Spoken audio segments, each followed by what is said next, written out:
Ladies and gentlemen, we got breaking news from Project Veritas. New York Times national security reporter says the January 6th media coverage over the top and the FBI was involved.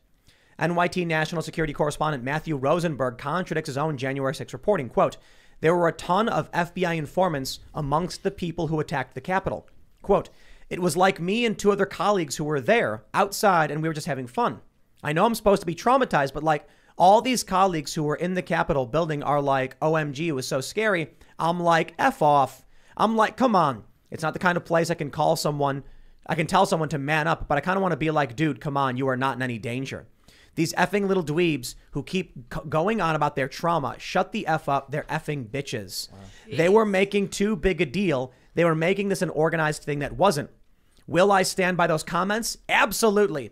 Except when James O'Keefe confronted, I don't know if it was this guy. Who did he confront? This guy on the street or another journalist? He confronted him. They wouldn't comment on any of this stuff. I don't think this was this one.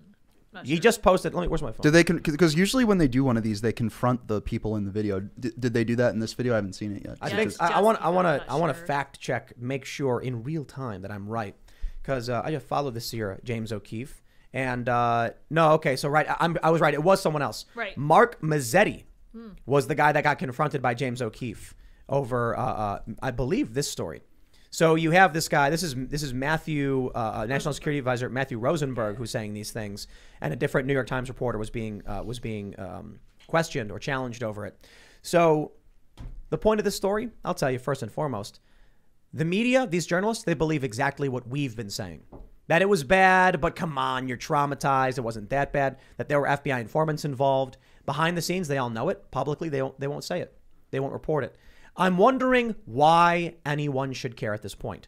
If the New York Times comes out and says there's no evidence there was the FBI involved, is anyone going to listen? Do you care if other people who are dumb as a box of rocks listen? What are you going to do? You can't convince them they're as dumb as a box of rocks. Well, it's funny that he is reporting ostensibly on the side of the media. There's a New York Times reporter. He's upholding the narrative. And then behind closed doors, he's saying, this is pretty much nonsense. I'm over the narrative. It just goes to show that what the polling has said is valid, which is that more Americans want to see the 2020 riots investigated than want to see January 6th investigated. It's something like less than half of Americans. It's 40-something percent, 46% think that the January 6th committee is good and they want the investigation to continue. And 2/3 of voters want Congress to investigate the 2020 riot. So people, I mean, the narrative's falling apart even among the people who are supposed to be forwarding it. Correct. Yes. There are also two reasons why you should care about that. And the first reason is, you know, all the non-violent defendants from J6 that are still in jail without lawyers, without trials. They were hunted down by the DOJ and the FBI, these people, for trespassing charges, and locked them away. The second reason you should care is because this sham January 6th committee in Congress is targeting Republicans that had nothing to do with January 6th. Yep. They had nothing to do with the riot at the Capitol. They are simply political opponents of people on the committee. Right. One of those people is my boss, Alex Brusiewicz, who all he did was organize several peaceful protests against the election. He did not go into the Capitol on January 6th. He was not involved, but he got a subpoena and had to testify today. Another example is Andrew Sarabian and Arthur Schwartz, who are two more GOP strategists. They got a subpoena, and they weren't even there or working for Trump on January 6th. They're simply friends with Donald Trump Jr. and running a super PAC that's opposing Liz Cheney. So why aren't they refusing? Well, they are. Well, you know, because you can be held in contempt. Like you can have Bannon criminal. did it? Well, yeah, you can have criminal charges filed against you. But there's the charges. I think Bannon got like a misdemeanor. You know. I don't know. Yeah. I don't know what's gonna happen, but I'm wondering why so many people are just like, okay.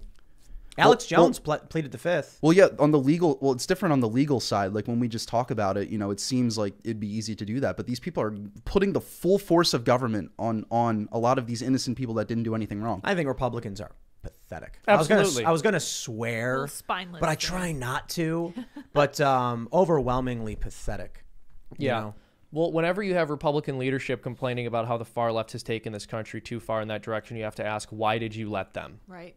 Well, there's just so many people who are like, you know, a good example is the "Don't Say Gay" bill, which we'll get into in a minute. I don't want to derail into that. I just want to highlight how even conservative outlets are referring to it by that instead of calling it the actual title of the bill or just like HR 1557 or whatever. They're going along with it. I'm just like, that's why I liked the other day we mentioned Christina Pushaw, the spokesperson for DeSantis, when she called it the anti-grooming bill and basically called the Democrats groomers. I'm like, no, that's what I call spine. Yeah. Or when Ron DeSantis walked up to those kids and was like, you don't got to wear those if you don't want to. You know, please take them off. And I think he said later that he didn't want people to think he made them do it. So like, I don't care if you wear it, just, you know, I'm not making you do it. So too often we have people who are just like, I'll do what I'm told and I'll go along with their abuse of power. You get Donald Trump. What did the Republicans do when the first 2 years of Donald Trump's presidency? A whole hot nothing. Yeah. Nothing. Or when I'm sorry. I'm so sorry. I'm so sorry for the president. I'm so sorry that my party acts this way. They had Congress, and they gave it up in 2018. Do anything. Yeah. Yep. They're not going to do anything. So no, they're going to just keep collecting a paycheck. Sorry, go on. No, it's just they need term limits. This is ridiculous. As a point of clarification, Eric with Project Veritas is telling me that they did confront Rosen. Oh, they did? Thing. Yeah, and that's coming out in the future. So all right, yeah. I'm just saying the video they posted is of Mark Mazzetti. Right. So they did. Yeah, because every time they do one of these, they always confront the person about what they said, and usually they just run away from them. Mm-hmm. So here's a journalist saying it wasn't organized, like outright saying it wasn't organized. Well, it's a New York Times reporter. You know, we got to trust NYT. That's right. Yeah. Behind closed doors, they tell you one thing, dude. Yeah. Our institutions are controlled by evil, despicable people, and there's no real political opposition. The Republican Party, for the most part, is the no, wait, don't party. Just do it in a couple weeks from now. Not yet. No, wait, don't. We're losing. We're being beaten down. Every policy we push forward is a half measure, and the Democrats are getting what they want. Better not push too hard. You don't understand.